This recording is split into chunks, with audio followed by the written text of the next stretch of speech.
Hey friends, how's life? I hope you all are spending your time at home, staying motivated, staying inspired, and most of all, keeping it moving and grooving. I've been quite busy actually working on my Gigi digital dance program that I created and launched a few weeks ago. So it's been awesome to work with dancers to keep my mission going, to empower them to be their highest selves as artists and human beings, and most of all, to keep the connection going, especially during this time. I have a second run of this program and enrollment is open until April 19th. So check my link in bio to see all the goods that's happening. All right, so for today, I'm gonna talk about how to create a purposeful online dance schedule. I've been having a lot of dancers ask me, what classes should I take? Or even telling me, I am so overwhelmed with everything out there. So I wanted to create this video for you to navigate through the surge of online dance classes out there and for you to make sure that you're taking the right classes for your purposeful and personal journey. So first things first, I'm going to talk about the 3 steps to creating your purposeful online dance schedule. Step number 1 is to look inward. Step number 2 is to research your choices. And step number 3 is to make a decision. So we're going to go into all of these steps. Let's dig in.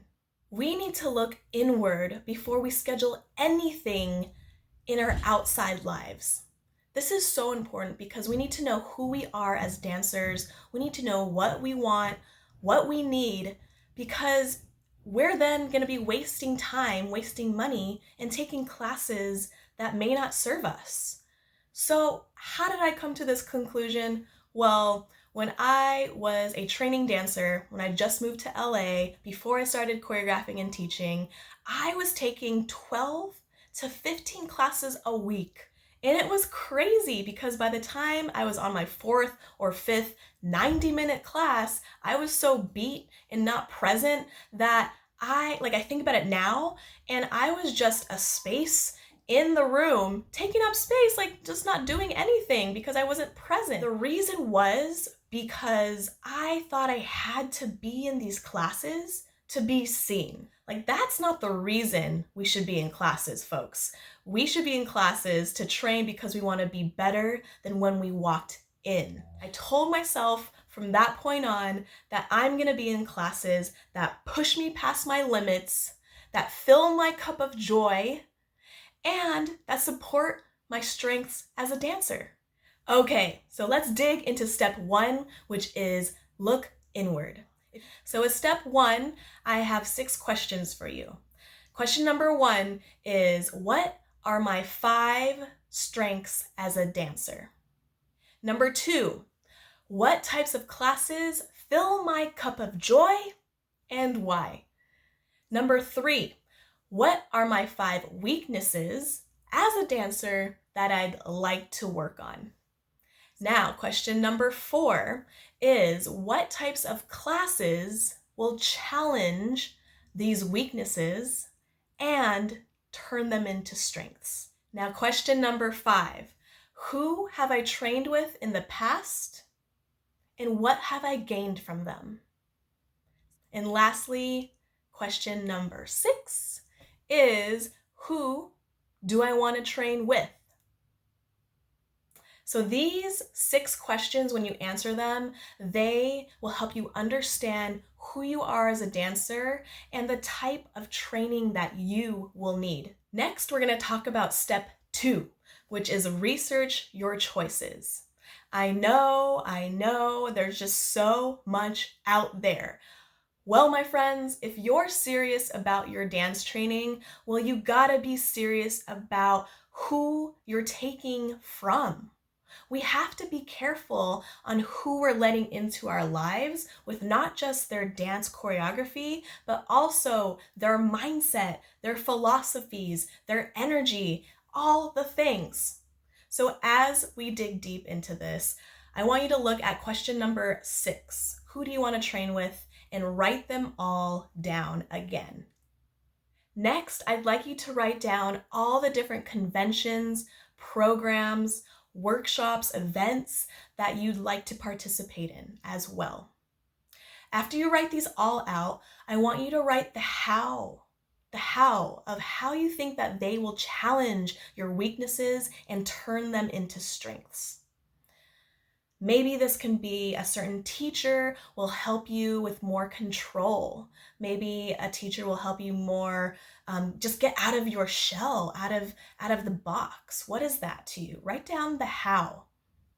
And then after you write down the how, you're gonna write the why.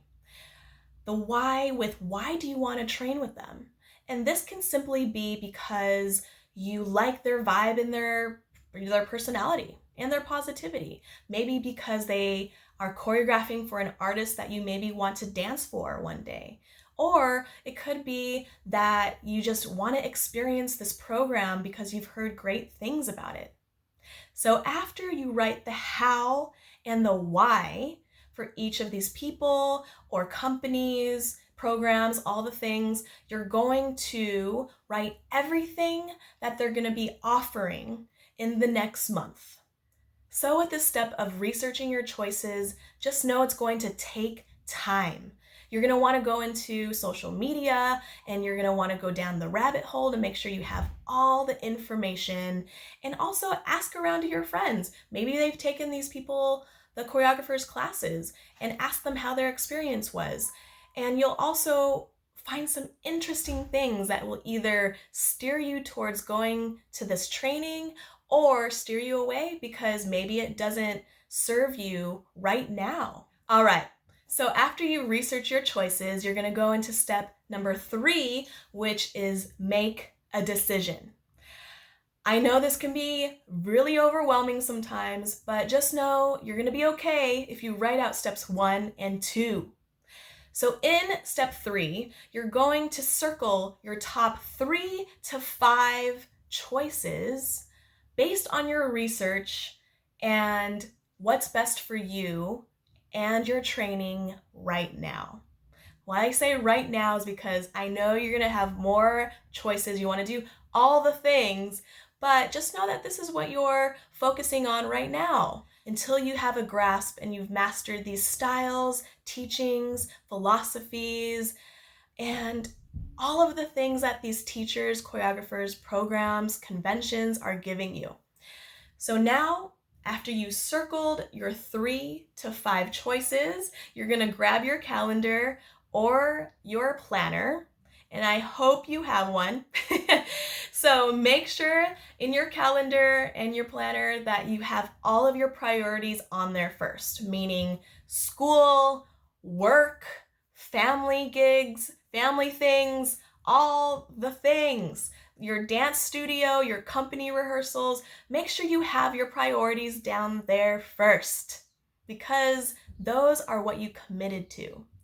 And then next, you're gonna go into the blank space of your calendar and you're gonna wanna see what can fit in right now with the top choices that you made.